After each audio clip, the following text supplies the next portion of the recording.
الله الرحمن الرحيم.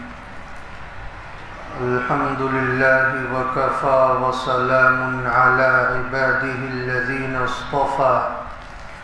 أما بعد فأعوذ بالله من الشيطان الرجيم. بسم الله الرحمن الرحيم. ما يلفظ من قول إلا لديه رقيب عتيد. وعن أبي هريرة رضي الله عنه أن رسول الله صلى الله عليه وسلم قال: آية المنافق ثلاث: إذا حدث كذب، وإذا وعد أخلف، وإذا اؤتمن خان. وفي رواية: وإن صام وصلى وعزم أنه مسلم، أو كما قال عليه الصلاة والسلام. بزرگان محترم اور عزیز ساتھیوں، جو آیت کریمہ میں نے خطبے میں تلاوت کی ہے، اللہ رب العزت نے اس میں یہ ارشاد فرمایا ہے کہ جو بھی لفظ ہماری زبان سے نکلتا ہے وہ ہمارے نام اعمال میں ریکارڈ ہو رہا ہے۔ اس آیت کریمہ کا جو تقاضا ہے وہ بالکل صاف ہے کہ اللہ تعالیٰ یہ چاہتے ہیں جو بھی لفظ تمہاری زبان سے نکلے تو بہت سوچ سمجھ کر اس لفظ کو نکالو، اور صحیح لفظ نکلے، موجب پکڑ لفظ نہ نکلے۔ اسی طرح اللہ کے رسول صلی اللہ علیہ وسلم کی ایک حدیث پاک میں نے آپ کی خدمت میں پیش کی ہے۔ اللہ کے رسول صلی اللہ علیہ وسلم نے اس میں یہ ارشاد فرمایا ہے کہ منافق کی 3 نشانیاں ہیں۔ پہلی نشانی یہ ہے اذا حدث کذب، کہ منافق جب بھی بات کرتا ہے تو جھوٹ بولتا ہے۔ وَإِذَا وَعَدَ أَخْلَفَ، اور جب بھی وہ کسی سے وعدہ کرتا ہے تو اس کی خلاف ورزی کرتا ہے۔ وَإِذَا اؤْتُمِنَ خَانَ، اور جب بھی اس کے پاس کوئی امانت رکھوائی جاتی ہے تو اس میں وہ خیانت کر بیٹھتا ہے۔ اور دوسری روایت میں تو یہ آتا ہے وَإِن صَامَ وَصَلَّى وَزَعَمَ أَنَّهُ مُسْلِمٌ، اگرچہ وہ نماز پڑھے، روزہ رکھے اور وہ گمان کرے کہ وہ مسلمان ہے۔ یہ تو آیت کریمہ اور حدیث پاک کا ترجمہ ہوا۔ اب اس کی تفصیل کسی قدر میں آپ کی خدمت میں پیش کرنا چاہتا ہوں۔ مسلمانوں میں نہ جانے کہاں سے یہ غلط تصور بیٹھ گیا ہے کہ وہ یہ سوچتے ہیں کہ دین بس نماز، روزے، زکوٰۃ، حج اور خدمت خلق کا نام ہے۔ اس کے علاوہ وہ جانتے ہی نہیں، سمجھتے ہی نہیں کہ دین کے اور بھی حصے ہیں۔ یہی وجہ ہے کہ آدمی نمازی ہوتا ہے، روزے دار ہوتا ہے، زکوٰۃ نکالنے والا ہوتا ہے، حج کے فریضے انجام دینے والا ہوتا ہے، لیکن بڑی آسانی کے ساتھ جب چاہتا ہے جھوٹ بول دیتا ہے، جب چاہتا ہے وعدے کی خلاف ورزی کر بیٹھتا ہے، اور جب چاہتا ہے امانت میں خیانت کر بیٹھتا ہے۔ کیوں وہ یہ سوچتا ہے میں تو نمازی ہوں، روزے دار ہوں، بس یہی دین ہے، اس کے علاوہ میں آزاد ہوں، جیسی چاہوں زندگی گزاروں۔ اتنے ہلکے میں جھوٹ کو لیا جاتا ہے، وعدے کی خلاف ورزی کو لیا جاتا ہے، امانت میں خیانت کو لیا جاتا ہے، ایسا لگتا ہے یہ بہت معمولی گناہ ہے، جبکہ قرآن و حدیث کا جب آپ مطالعہ کریں تب آپ کو معلوم ہوگا کہ یہ سب کتنے سنگین گناہ ہیں، جہنم میں جانے والے اعمال ہیں۔ یہی وجہ ہے کہ آپ علیہ السلام نے ارشاد فرمایا ہے کہ منافق کی 3 نشانیاں ہیں۔ پہلی نشانی جھوٹ بولنا ہے، دوسری نشانی وعدے کی خلاف ورزی کرنا ہے، اور تیسری نشانی امانت میں خیانت کرنا ہے۔ اب اگر مسلمان کوئی یہ کام کرتا ہے تب آپ فیصلہ کر سکتے ہیں کہ آدمی مسلمان ہے یا منافق ہے۔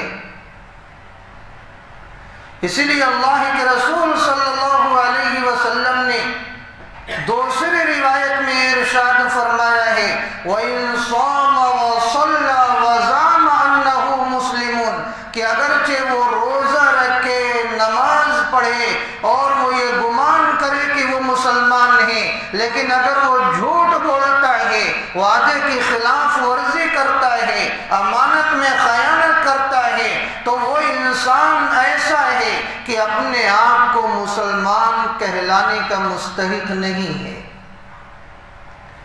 ہاں، اس پر کفر کا فتویٰ تو نہیں لگائیں گے، کیونکہ کفر کا فتویٰ دینے میں احتیاط کی ضرورت ہوتی، لیکن اتنا ضرور کہا جائے گا کہ یہ مسلمان جو جھوٹ بولتا رہتا ہے، یہ مسلمان جو وعدے کی خلاف ورزی کرتا رہتا ہے، یہ مسلمان جو امانت میں خیانت کرتا رہتا ہے، یہ منافقوں والا کام کر رہا ہے، اس کا ایمان ناقص ہے، اس کا ایمان ادھورا ہے، اس کا ایمان کمزور ہے، اس کے ایمان میں کمال نہیں ہے، اتنا ضرور اس کو کہا جائے گا۔ زمانے جاہلیت میں بھی لوگ جھوٹ کو برا سمجھا کرتے تھے۔ کوئی بھی مذہب کا ماننے والا، اس کا جو اصل مذہبی عقیدہ ہوتا ہے وہ یہی ہوا کرتا ہے کہ سچ کو اچھا سمجھا جائے اور جھوٹ کو برا سمجھا جائے۔ یہی وجہ ہے کہ زمانے جاہلیت میں بھی لوگ جھوٹے آدمی کو ناپسند سمجھا کرتے تھے اور جھوٹ کو برا عمل سمجھا کرتے تھے۔ اللہ کے رسول صلی اللہ علیہ وسلم نے روم کے بادشاہ کے پاس آپ نے اسلامی دعوتی خط بھیجا۔ آپ بادشاہوں کے پاس اس طرح دعوتی پیغام پہنچایا کرتے تھے۔ جب روم کے بادشاہ نے اس خط کو پڑھا تو اپنے درباریوں سے کہا کہ اس شخص یعنی محمد رسول اللہ صلی اللہ علیہ وسلم کے بارے میں ہمارے ملک میں کون زیادہ جانتا ہے، اسے یہاں بلوایا جائے تاکہ اس سے مزید تحقیق کی جائے، مزید معلومات حاصل کی جائے۔ اس وقت حضرت ابو سفیان رضی اللہ عنہ جو مسلمان نہیں ہوئے تھے، ایمان میں داخل نہیں ہوئے تھے، وہ تجارتی مال لے کر کے روم گئے ہوئے تھے، تو رومیوں کی ان سے ملاقات ہوئی اور ان لوگوں نے یہ جانا کہ یہ وہاں سے آئے ہیں، یہ ان کے بارے میں زیادہ جانتے ہوں گے، بادشاہ کی خدمت میں انہیں پیش کیا جائے۔ چنانچہ حضرت ابو سفیان رضی اللہ عنہ کو بادشاہی کی خدمت میں لایا گیا۔ بادشاہ نے آپ صلی اللہ علیہ وسلم کے متعلق حضرت ابو سفیان سے 3 سوال خصوصاً فرمائے۔ پہلا سوال یہ تھا کہ اچھا یہ بتاؤ، یہ محمد صلی اللہ علیہ وسلم کا خاندان کیسا ہے؟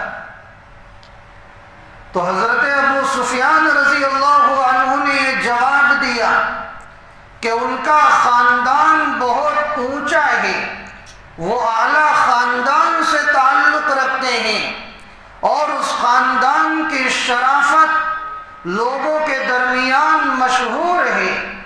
بادشاہ نے جب یہ سنا تو اس نے کہا کہ ہاں، جو نبی اور رسول ہوتے ہیں اللہ تعالیٰ انہیں اعلیٰ خاندان میں پیدا فرماتے ہیں۔ یہ بات ذہن میں رکھیں کہ حضرت ابو سفیان رضی اللہ عنہ اس وقت تک مسلمان نہیں ہوئے تھے۔ دوسرا سوال بادشاہ یہ کرتا ہے کہ اچھا یہ بتلاؤ کہ محمد صلی اللہ علیہ وسلم کی جو اس وقت اتباع کرنے والے ہیں، جو آپ کے متبعین ہیں، وہ کیسے لوگ ہیں؟ یعنی مالدار لوگ ہیں کہ کمزور لوگ ہیں؟ تو حضرت ابو سفیان رضی اللہ عنہ نے یہ جواب دیا کہ آپ کے متبعین میں سے اکثریت کمزوروں کی ہے، غریبوں کی ہے۔ بادشاہ نے جواب دیا کہ ہاں، نبی اور رسول کی اتباع کرنے والے ابتداءً ضعیف اور کمزور لوگ ہی ہوا کرتے۔ تیسرا سوال اس بادشاہ نے کیا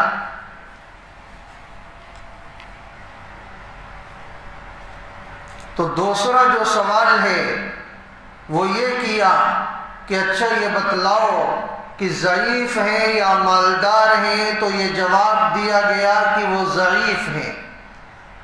تیسرا سوال جو بادشاہ نے کیا تو یہ کہا کہ اچھا تمہاری اور ان کی آپس میں لڑائیاں ہوتی ہوں گی، اچھا یہ بتلاؤ غالب کون آتا ہے، کون جیتتا ہے، کون ہارتا ہے؟ تو اس وقت 2 غزوہ صرف پیش آیا تھا، ایک غزوہ احد اور دوسرا غزوہ بدر۔ تو غزوہ احد میں چونکہ تھوڑی شکست کا سامنا کرنا پڑا تھا، اس وجہ سے حضرت ابو سفیان رضی اللہ عنہ نے یہ جواب دیا کہ کبھی وہ غالب آتے ہیں اور کبھی ہم غالب آتے۔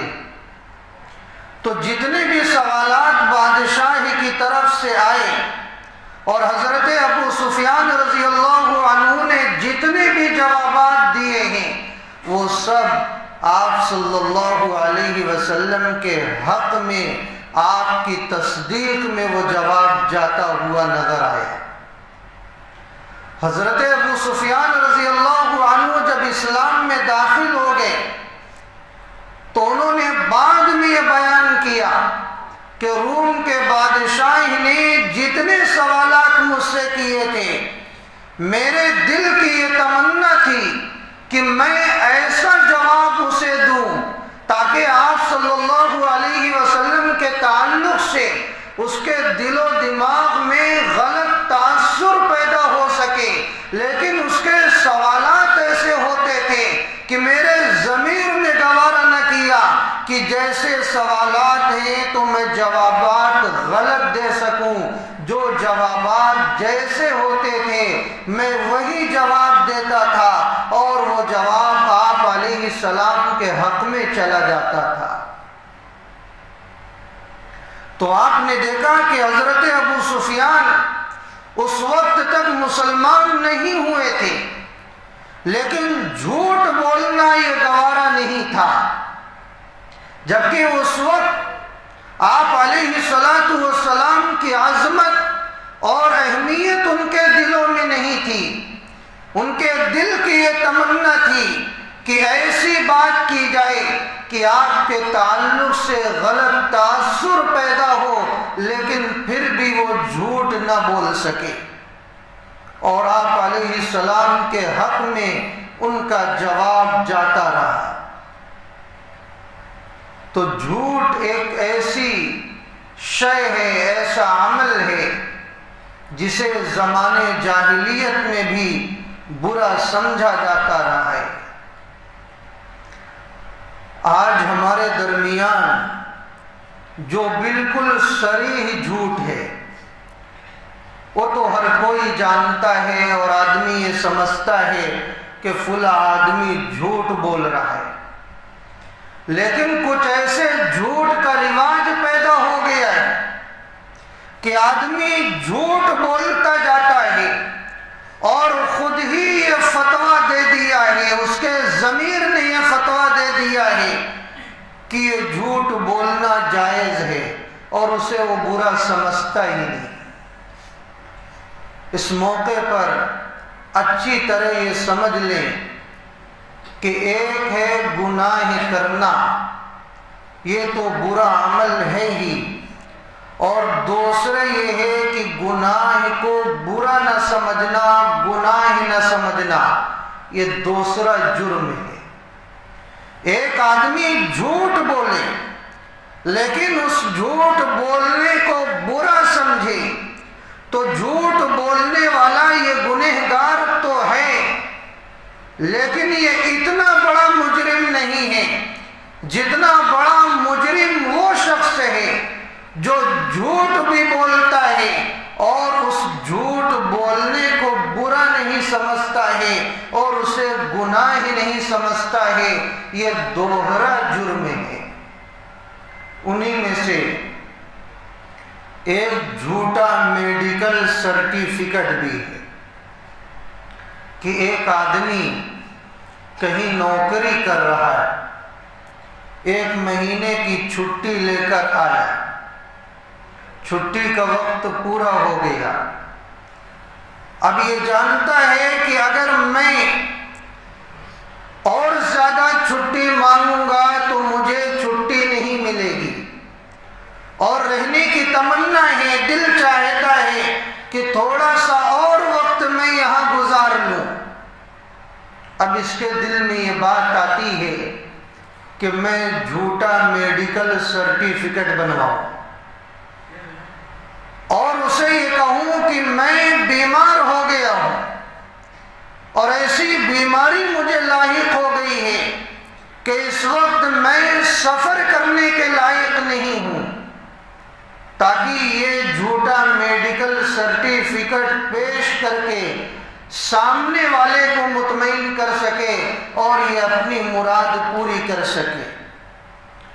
تو دنیا کے اندر تو یہ اپنی تعطیل کو بڑھوا سکتا ہے، اس میں اضافہ کر سکتا ہے، جھوٹا میڈیکل سرٹیفکیٹ پیش کر کے کسی بندے کو تو مطمئن کر سکتا ہے، لیکن اللہ تعالیٰ یہ جان رہے ہیں یہ جھوٹ کا سہارا لے رہا ہے، نامہ اعمال میں یہ جھوٹ لکھا جاتا ہے، لیکن اس میں عام ابتلا ہے۔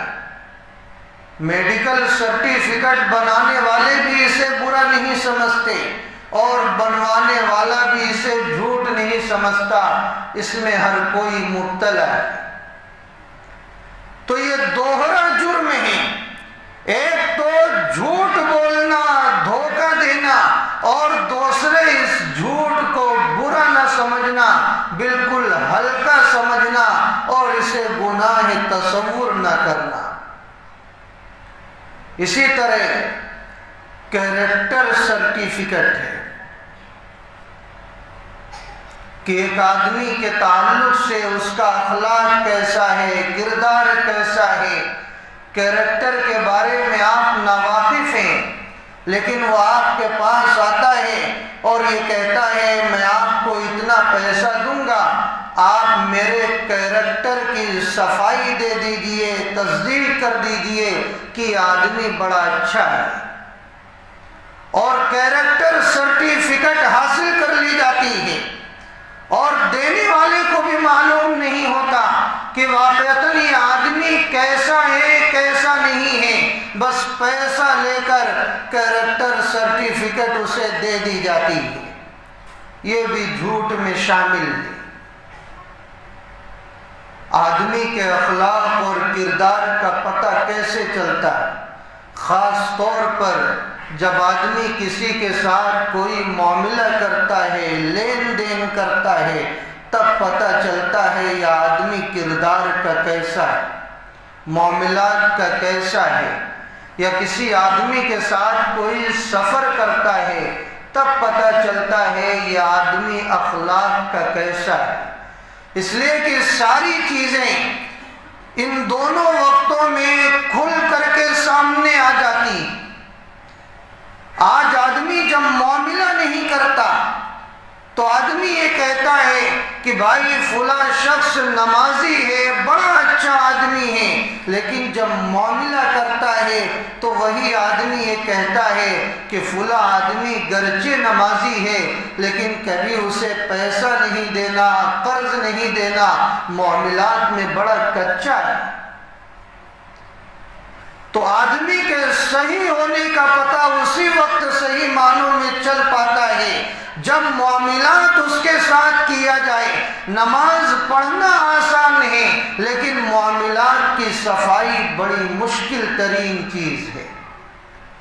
ایک آدمی کے تعلق سے حضرت عمر فاروق رضی اللہ عنہ کے پاس کسی نے کہہ دیا وہ آدمی بڑا اچھا ہے، تو حضرت عمر بن خطاب رضی اللہ عنہ نے فوراً یہ سوال کیا کہ کس بنا پر تم یہ کہہ رہے ہو کہ وہ آدمی بڑا اچھا ہے؟ کیا تم نے اس کے ساتھ کوئی معاملہ کیا ہے؟ کیا کبھی لین دین کیا ہے؟ کیا کبھی تم نے اس کے ساتھ سفر کیا ہے؟ اس نے کہا کہ نہیں، ایسا نہیں ہوا۔ تو آپ نے کہا کہ خاموش رہو، نہ تم یہ کہو کہ بڑا اچھا آدمی ہے، نہ یہ کہو بہت برا آدمی۔ جب تم نے اسے جانچا ہی نہیں، پرکھا ہی نہیں، تو کیسے معلوم کہ بڑا اچھا آدمی؟ تو کیریکٹر سرٹیفکیٹ بس یوں ہی دے دینا یہ گناہ کا کام ہے، یہ جھوٹ پر مبنی بات ہے جو ایک آدمی اسے جھوٹ تصور نہیں کرتا۔ اسی طرح سفارش کرنا، جھوٹی سفارش کرنا، یہ بھی اس میں بھی ابتلا عام ہے اور آدمی اسے گناہ ہی نہیں سمجھتا، اسے جھوٹ نہیں سمجھتا۔ ایک آدمی آتا ہے اور یہ کہتا ہے کہ بھائی فلاں شخص سے میری سفارش کر دو، میرا کام بن جائے، گرچہ میں ایسا ہوں لیکن آپ کے کہنے سے میرا کام ہو جائے گا۔ اب یہ آدمی جھوٹی سفارش کر رہا ہے، جانتا ہے سامنے والا ویسا نہیں ہے، اس چیز کا مستحق نہیں ہے، یہ جاننے کے باوجود جھوٹی سفارش کرتا ہے اور یہ سوچتا ہے کہ یہ کوئی گناہ ہی نہیں ہے، جبکہ یہ گناہ ہے۔ وہ جھوٹی سفارش کروانے والا بھی مجرم ہے اور کرنے والا بھی مجرم ہے۔ کتنے مدرسے والے آتے ہیں، ان سے کوئی جان پہچان نہیں، نہ مدرسہ ہم نے دیکھا ہے، کچھ نہیں، آ کر کہتے ہیں فلاں صاحب آپ کے پیچھے نماز پڑھتے ہیں، آپ کی عزت اور وقار ان کے دل میں ہے، آپ میرے مدرسے کی تائید کر دیجئے، میرے تعلق سے سفارش کر دیجئے، میرا کام بن جائے گا۔ آج تک کوئی بھی مولوی، کوئی بھی سفیر یہ نہیں کہہ سکتا ہے کہ جب تک میرا دل مطمئن نہیں ہوا ہے، میں نے اس کے تعلق سے کسی شخص کے پاس جا کر یا فون کے ذریعے یہ سفارش کی ہو کہ ان کا مدرسہ معتمد ہے، معتبر ہے، یہ آدمی معتبر ہے، معتمد ہے، اسے چندہ دے دیجیے۔ کبھی نہیں۔ میں اس کو دو ٹوک یہ جواب دیتا ہوں کہ بھائی میں تمہاری سفارش کیسے کروں؟ میں تو آپ کو نہیں جانتا، میں نے آپ کے ساتھ کوئی معاملہ نہیں کیا ہے، میں نے آپ کو کبھی جانچا نہیں ہے، پرکھا نہیں ہے، میرا سفر آپ کے ساتھ نہیں ہوا ہے، میں نے آپ کے مدرسے کو نہیں دیکھا ہے، میں نے اس کے احوال نہیں جانے ہیں، میں کیسے سفارش کر دوں کہ آپ کا مدرسہ بہت معتمد ہے یا آپ بہت معتمد ہیں؟ آپ تھوڑے سے فائدے کے لیے آپ مجھے خود کیوں گنہگار بنا رہے ہو اور خود کیوں گنہگار بن رہے؟ ہاں ٹھیک ہے، آپ جائیے، آپ اپنی بات رکھیے، ان کے دل میں آپ کے تعلق سے اعتماد پیدا ہو جائے گا تو وہ آپ کا کام کریں گے، اس میں مجھے ملوث نہ کریں، کیونکہ جھوٹی سفارش کرنا یہ اللہ کے نزدیک بدترین عمل ہے، گناہ کا ذریعہ ہے، اللہ کو ناپسند ہے، آدمی خود بھی گنہگار بنتا ہے اور دوسرے کو بھی گنہگار بناتا ہے، اس لیے جھوٹی سفارش سے خود کو بچانا چاہیے۔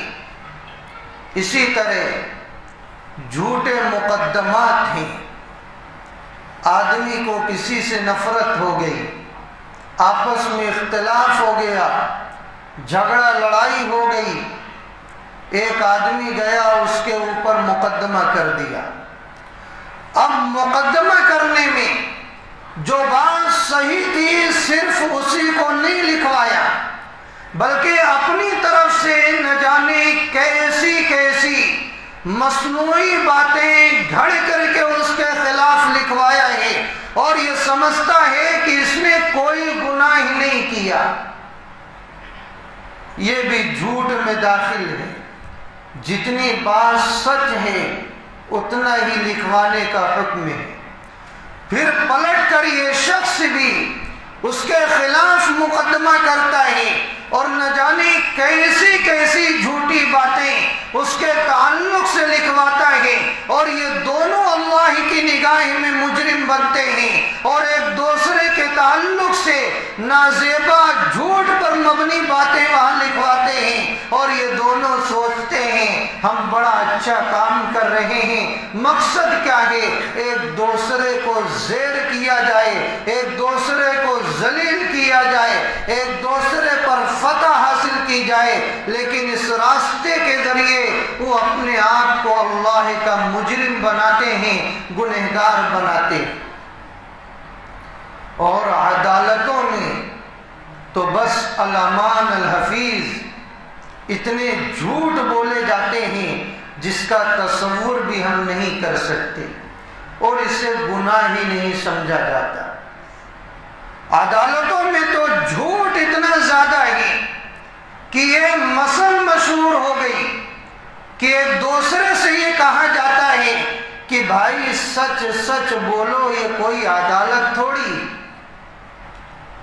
عدالتوں میں اتنا جھوٹ زیادہ ہو گیا ہے، اسی وجہ سے وکالت کا جو پیشہ ہے یہ بڑا مشکوک پیشہ ہے۔ جو وکیل ہوتا ہے اگر وہ سچائی پر رہتے ہوئے، امانت داری پر رہتے ہوئے، مظلوم کا خیر خواہ رہتے ہوئے اگر وہ کیس لڑتا ہے تو پھر اس کی کمائی اور اجرت حلال ہے، اور اگر وہ یہ جانتا ہے یہ سامنے والا جو میرے پاس آیا ہے یہ واقعتاً مجرم ہے، یہ واقعتاً ظالم ہے، اور پھر یہ وکیل اس کو بچانے کے لیے کیس لڑتا ہے، اس وکیل کی پوری اجرت، پوری کمائی بالکل ناجائز اور حرام ہے۔ اسی لیے وکالت کا پیشہ یہ بڑا نازک ترین پیشہ ہے، اس میں وکیلوں کو خصوصاً مسلمانوں کو بہت احتیاط کرنی پڑتی ہے، اس کا پاس و لحاظ رکھنا پڑتا ہے۔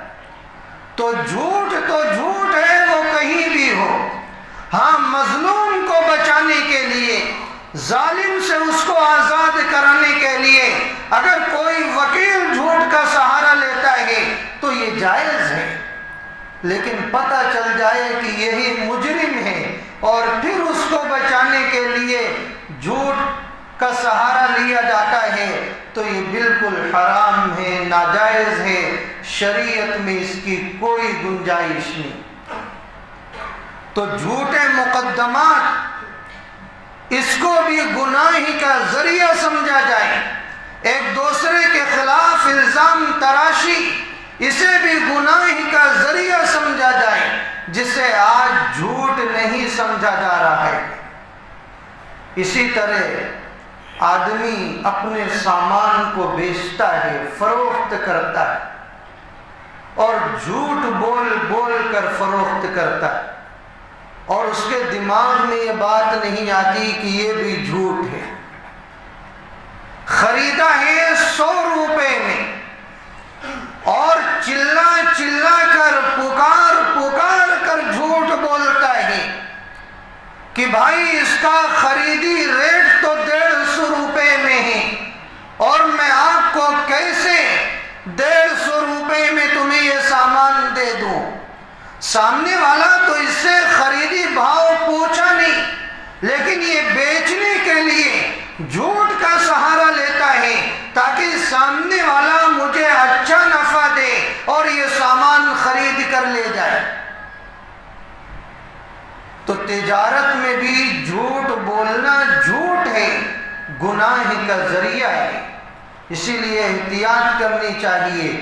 بلکہ یہ اتنا سنگین جرم ہے کہ حدیث پاک میں آیا ہے کہ 3 لوگوں سے اللہ تعالیٰ شفقت کی بات نہیں فرمائیں گے اور نہ نظر کرم فرمائیں گے۔ ان 3 اشخاص میں سے ایک وہ شخص ہے وَالْمُنَفِّقُ صِلْعَتَهُ بِالْحَلَفِ الْفَاجِرِ، کہ ایسا آدمی جو اپنے سامان کو فروخت کرتا ہے اور جھوٹی قسمیں کھا کھا کر فروخت کرتا ہے، ایسا آدمی اللہ کی نگاہ میں مجرم ہے، اللہ تعالیٰ شفقت کے ساتھ اس سے بات نہیں کریں گے۔ اسی طرح والدین اپنے بچوں سے بہت جھوٹ بولتے اور سوچتے ہیں کہ یہ جھوٹ نہیں، ہر موقع پر بچوں سے وعدے پر وعدہ، جھوٹ پر جھوٹ کہ بیٹا ادھر آ جاؤ تمہیں یہ چیز دیں گے، بیٹا یہ کر لو تمہیں یہ چیز دیں گے، وعدے پر وعدہ ہو رہا ہے، جھوٹ پر جھوٹ بولا جا رہا ہے اور یہ سمجھا جاتا ہے کہ یہ کوئی جھوٹ نہیں ہے۔ یاد رکھیں، بچوں سے چاہے چھوٹے ہوں، جھوٹ تو جھوٹ ہے۔ اگر آپ نے بچے سے کہا یہاں آؤ تمہیں یہ چیز دیں گے، یہ کر لو تمہیں یہ چیز دیں گے، اور آپ وہ چیز اسے دیتے نہیں ہیں تو یہ بھی جھوٹ میں داخل ہے، وعدے کی خلاف ورزی میں داخل ہے، اس کا گناہ آپ کو ہوگا، نامہ اعمال میں یہ گناہ لکھا جائے گا۔ ایک مرتبہ ایک خاتون نے اپنے بچے کو، چھوٹے سے بچے کو اپنے قریب کرنا چاہی، لیکن وہ بچہ آنے کو تیار نہیں۔ وہ خاتون کہنے لگی کہ بیٹا آ جاؤ تمہیں ایک چیز دیں گے۔ اللہ کے رسول صلی اللہ علیہ وسلم وہاں موجود تھے۔ آپ نے جب یہ سنا تو آپ نے خاتون سے یہ کہا کہ اچھا یہ بتلاؤ، اگر وہ بچہ تمہارے پاس آئے تو کیا واقعتاً تم کوئی چیز اسے دو گی؟ نیت کیا ہے؟ وہ خاتون یہ کہنے لگی کہ اللہ کے رسول صلی اللہ علیہ وسلم میرا یہ ارادہ ہے کہ اگر وہ بچہ آئے گا تو میں اسے کھجور دوں گی۔ آپ صلی اللہ علیہ وسلم نے اس وقت یہ ارشاد فرمایا کہ ہاں یہ صحیح ہے، اگر تم اسے کوئی چیز نہ دیتی اور تم اسے بلاتی تو تمہارے نامے اعمال میں جھوٹ لکھا جاتا، اس کا گناہ لکھا جاتا۔ معلوم یہ ہوا کہ اگر کسی بچے سے کوئی وعدہ کیا جائے تو اسے بھی پورا کیا جائے، بچے سے کوئی چیز کہی جائے تو اس بات میں کھرا اترا جائے، سچائی پر اترا جائے۔ آج بچوں سے بہت وعدے کیے جاتے ہیں کہ بیٹا تم امتحان میں اتنا نمبر لے آؤ تو یہ چیز دیں گے، بیٹا یہ کام کر لو یہ چیز دیں گے، اور آپ اسے وہ چیز دیتے نہیں ہیں تو آپ گنہگار ہوں گے۔ اسی لیے بچوں سے جب بات کہی جائے تو ایسی بات کہی جائے جسے آپ پورا کر سکیں۔ کوئی ایسی بات بھی نہ کرے کہ وہ چیز کا وعدہ ایسا ہو کہ بچہ اور بگڑ جائے۔ سوچ سمجھ کر وعدہ کریں اور سوچ سمجھ کر بچوں کے تعلق سے باتیں کریں۔ اس میں نقصان کیا ہوگا؟ پہلا نقصان تو یہ ہوگا کہ اگر آپ نے بچے کو وعدے کے مطابق چیز نہیں دی تو آپ کے نامہ اعمال میں گناہ ہی لکھا جائے گا۔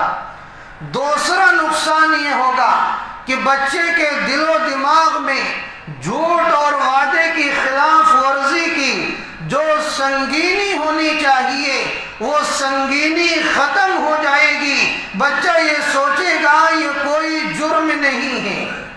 اور تیسرا یہ نقصان ہوگا کہ بچے کے دل و دماغ میں آپ کا وقار کم ہو جائے گا، آپ کا وقار مجروح ہوگا۔ وہ بچہ یہ سوچے گا کہ میرے ماں باپ بس ایسے ہی بولتے رہتے ہیں، ان کی باتوں کی کوئی اہمیت نہیں ہے۔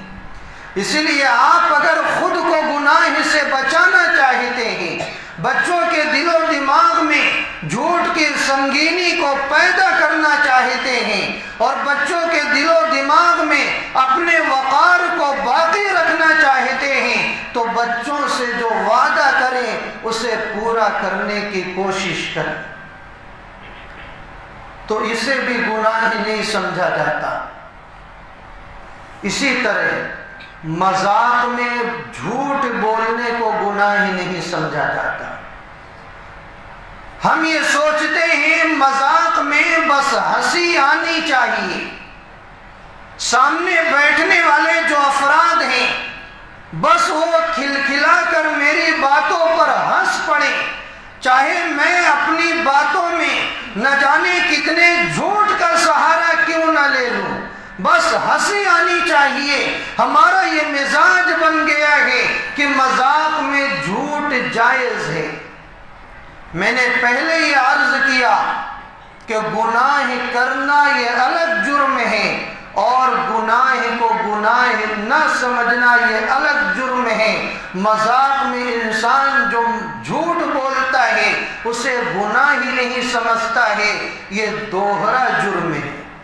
حدیث پاک میں آپ صلی اللہ علیہ وسلم نے ارشاد فرمایا وَيْلٌ لِّلَّذِي يُحَدِّثُ فَيَكْذِبُ لِيُضْحِكَ بِهِ الْقَوْمَ وَيْلٌ لَّهُ وَيْلٌ لَّهُ۔ اس شخص کی ہلاکت و بربادی ہو جو بات کرتا ہے اور اس میں جھوٹ بولتا ہے تاکہ اس کے ذریعے سے لوگوں کو ہنسائے، وہ ہلاک و برباد ہو جائے، وہ ہلاک و برباد ہو جائے۔ یہ آپ صلی اللہ علیہ وسلم کا ارشاد ہے۔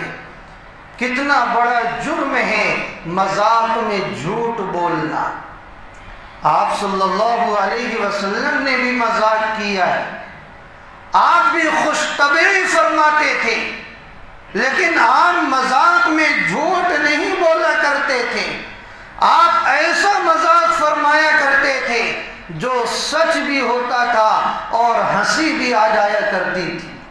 ایک مرتبہ ایک بڑھیا آپ صلی اللہ علیہ وسلم کی خدمت میں آئی اور عرض کی کہ اللہ کے رسول صلی اللہ علیہ وسلم میرے تعلق سے آپ دعا فرمائیں کہ اللہ تعالیٰ مجھے جنت میں داخل عطا فرمائے۔ آپ صلی اللہ علیہ وسلم نے اس بڑھیا سے مذاق فرمایا۔ آپ نے یہ ارشاد فرمایا کہ کوئی بڑھیا جنت میں نہیں جائے گی۔ اب وہ بڑھیا پریشان ہو گئی، رونے لگی کہ اللہ کے رسول صلی اللہ علیہ وسلم یہ ارشاد فرما رہے ہیں کہ کوئی بڑھیا جنت میں نہیں جائے گی، میں نے دعا کا تقاضا کیا ہے۔ اللہ کے رسول صلی اللہ علیہ وسلم نے جب بڑھیا کی بے قراری، بے چینی کو دیکھا اور آپ نے دیکھا یہ تو رونے لگی، تب آپ نے ارشاد فرمایا کہ دیکھو میری مراد یہ تھی کوئی بوڑھے ہونے کی حالت میں جنت میں نہیں جائے گی، بلکہ اللہ تعالیٰ بڑھیا کو جوان بنا کر جنت میں داخلہ عطا فرمائے۔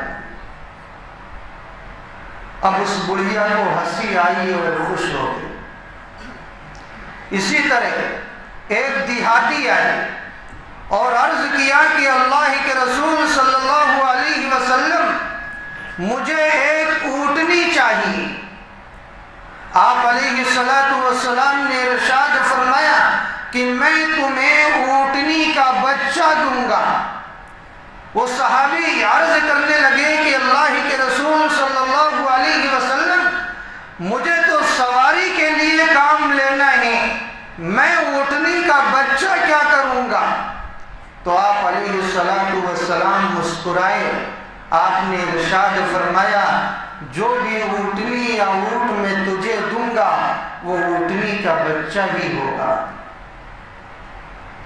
تو آپ علیہ السلام کا مذاق ایسا ہوتا تھا کہ جو جھوٹ بھی نہ ہو اور ہنسی بھی آ جائے۔ آج کل ہمارے درمیان یہ رواج ہے بس مذاق کیا جائے، ہنسی آنی چاہیے، چاہے اس میں دوسرے کا دل ٹوٹے یا نہ ٹوٹے، چاہے اس میں جھوٹ شامل ہو یا نہ ہو، ہمیں اس کی کوئی پرواہ نہیں ہوتی۔ تو میرے بھائیوں جھوٹ سے بچیں، بہت سنگین گناہ ہے۔ آپ علیہ السلام نے ارشاد فرمایا اذا كذب العبد تباعد عنه الملك ميلا من نتن ما جاء به، کہ جب بندہ جھوٹ بولتا ہے تو اس کے اندر ایسی بدبو پیدا ہوتی ہے کہ فرشتے اس بدبو کی وجہ سے کئی میلوں دور بھاگ جاتے ہیں۔ تو جھوٹ جو بولتا ہے وہ کبھی پکا مسلمان نہیں ہو سکتا، وہ منافق ہوتا ہے، اس کے اندر نفاق کی علامت ہوتی ہے۔ اگر ہم پکا ایمان والا بننا چاہتے ہیں تو ضرورت یہ ہے کہ ہم سچ بولنے والے بنیں۔ اگلی مجلس میں انشاءاللہ میں یہ بتلاؤں گا کہ جھوٹ بولنا کن کن مواقع پر جائز ہے اور نفاق کی دوسری علامتوں پر بھی گفتگو ہوگی۔ اللہ تعالی شانہ ہم تمام لوگوں کو جھوٹ کی تمام قسموں سے محفوظ فرمائے، سچائی کے دامن کو تھامنے کی سعادت عطا فرمائے۔